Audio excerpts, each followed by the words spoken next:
everybody. So, I haven't recorded for a bit just because there was a new DLC for Elden Ring that dropped, so I was playing that last week. Um, and then to celebrate the fact that I'm taking vacation next week, I was left unsupervised in a bookstore. So, I don't remember if I showed all of these things off, but I mean, from last time, we got Stardust, and we got Just So Stories, which we're going to read tonight. We got iRobot, which is, I'll admit, not as good as I remember, but considering it is foundational science fiction, it's kind of like comparing a Model T to a Corvette. It's still good. It's just that there have been improvements in the many years. And I mentioned on Facebook, every time there is mentioned a year, I'm going to preface it with the far off year. Oh, my camera's angled to my left arm, which is silly. Alright, so, and I also got The Martian, which I don't know if I'm going to read aloud. I'm going to reread it first. But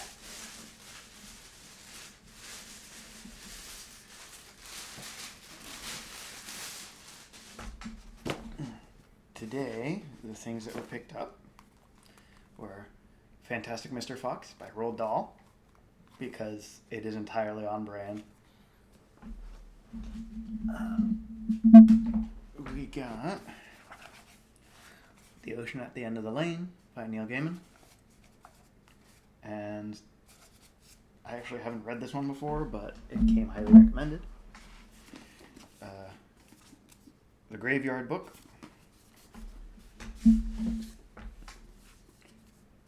Fragile Things. So a whole bunch of collections of short stories, which I think Gaiman is fantastic at. So, very exciting. And then I think I may have given away Michelle's copy of Neverwhere after the divorce because it was hers and she didn't want it. So I had to buy a new copy, but now it's my copy, so I can like this book as much as I want without having to have any associated memories, which is good. Healthy. So, anyway. How the Camel Got His Hump. Now, this is the next tale, and it tells how the camel got his big hump.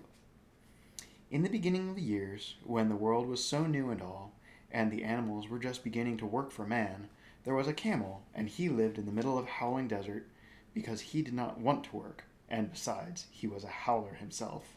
So he ate sticks and thorns and tamarisks and milkweed and prickles, most excruciatingly idle. And when anyone spoke to him, he said, "Humph," just humph and no more. Presently the horse came to him on Monday morning, with a saddle on his back and a bit in his mouth, and said, "Camel, O camel, come out and trot like the rest of us." "Humph," said the camel, and the horse went away and told the man. Presently the dog, who is very good and asleep in the next room, came to him, and with a stick in his mouth, and said, "Camel, O camel, come and fetch and carry like the rest of us." "Humph," said the camel, and the dog went away and told the man. Presently the ox came to him with the yoke on his neck, and said, "Camel, O camel, come and plough like the rest of us."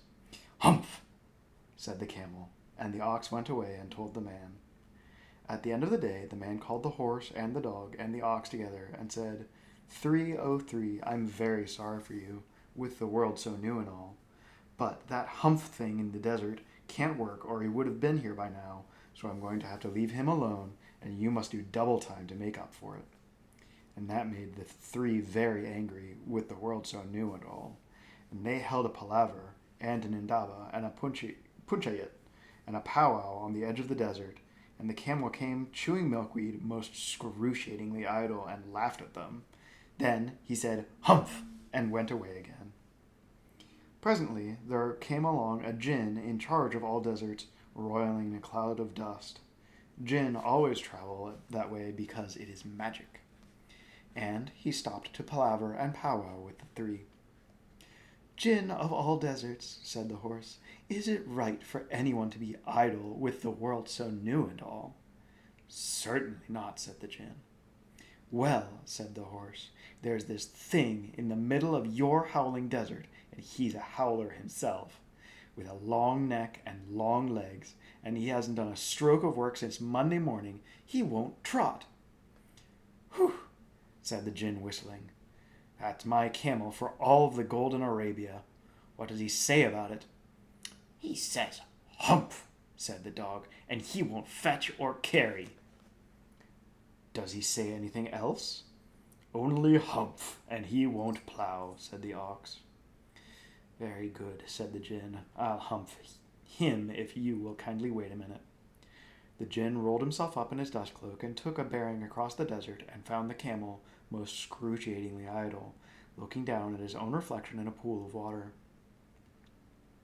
My long and bubbling friend, said the Djinn, what's this I hear of you doing no work, and with the world so new and all? Humph, said the camel.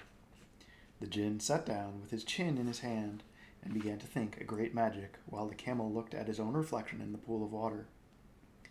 You've given the three extra work ever since Monday morning, all on account of your excruciating idleness, the Djinn said, and he went on thinking magics with his chin in his hand. Humph, said the camel. I shouldn't say that again if I were you, said the Djinn. You might say it once too often. Bubbles, I want you to work. And the camel said, Humph. But no sooner had he said it than he saw his back that he was so proud of, puffing up into a great big lolloping humph. Do you see that? Said the Djinn. That's your very own humph that you've brought on your very own self by not working. Today is Thursday, and you've done no work since Monday when the work began. Now you are going to work. Well, how can I, said the camel, with this humph on my back? That's made a purpose, said the Djinn, all because you missed those 3 days. You will be able to work now for 3 days without eating, because you can live on your own humph. And don't say I never did anything for you. Come out of the desert and go to the three and behave. Humph yourself. And the camel humphed himself, humph and all, and went away to join the three. And from that day to this, the camel always wears a humph, although we call it a hump now, so as to not hurt his feelings. But he has never caught up with the 3 days that he missed at the beginning of the world, and he has never yet learned how to behave. Although Miss Carroll will insist that camels do not spit. So, this is a picture of the Djinn making the beginnings of magic that brought the humph to the camel. First he drew a line in the air with his finger and it became solid. Then he made a cloud and then he made an egg. You can see them at the bottom of the picture. And then there was a magic pumpkin that turned into a big white flame. Then the Djinn took his magic fan and fanned the flame till the flame turned into a magic by itself. It was a good magic and a very kind magic really, though it had to give the camel a humph because the camel was lazy. The Djinn in charge of all deserts was one of the nicest of the Jinnai, so he would never do anything really unkind.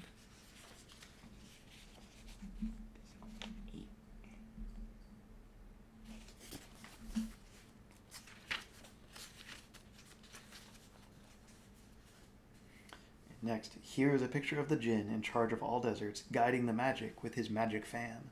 The camel is eating a twig of acacia, and he has just finished saying humph once too often, as the Djinn warned him he would. And so the humph is coming. The long towely thing growing out of the thing like an onion is the magic, and you can see the humph on its shoulder. The humph fits on the flat part of a camel's back. The camel is too busy looking at his own beautiful self in the pool of water to know what is going to happen to him. Underneath, the truly picture is a picture of the world so new and all. There are 2 smoky volcanoes in it, some other mountains, and some stones, and a lake, and a black island, and a twisty river, and a lot of other things, as well as Noah's Ark.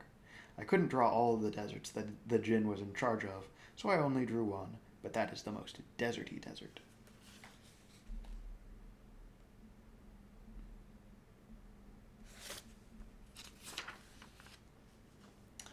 The camel's hump is an ugly lump, which well you may see at a zoo, but uglier yet is the hump we get from having too little to do. Kiddies and grown-ups too, if we haven't enough to do. We get the hump, Camellia's hump, and the hump is black and blue. We climb out of bed with a frowsly head and a snarly, yarly voice. We shiver and scowl, and we grunt and we growl at our bath and our boots and our toys. And there ought to be a corner for me, and I know there is one for you, where we get this hump, Camellia's hump, a hump that is black and blue. The cure for this ill is not to sit still or frowst with a book by the fire, but to take a large hoe and a shovel also, and dig till you gently perspire. And then you will find that the sun and the wind, and the gin and the garden too, have lifted the hump, the horrible hump, the hump that is black and blue. I get it as well as you. If I haven't enough to do, we all get the hump, Camellia's hump, kiddies and grown-ups too. So, well, that may be an important message. So, now that we know one more thing about camels, I think I'm probably going to stay up a little bit longer because I still have like 15 minutes and see about posting another story. But if you don't have time to watch both, then, well, get some rest and do your best and grow into somebody you can be proud of. And remember, if people can hate without reason, then I can love you for exactly the same. So, get some sleep.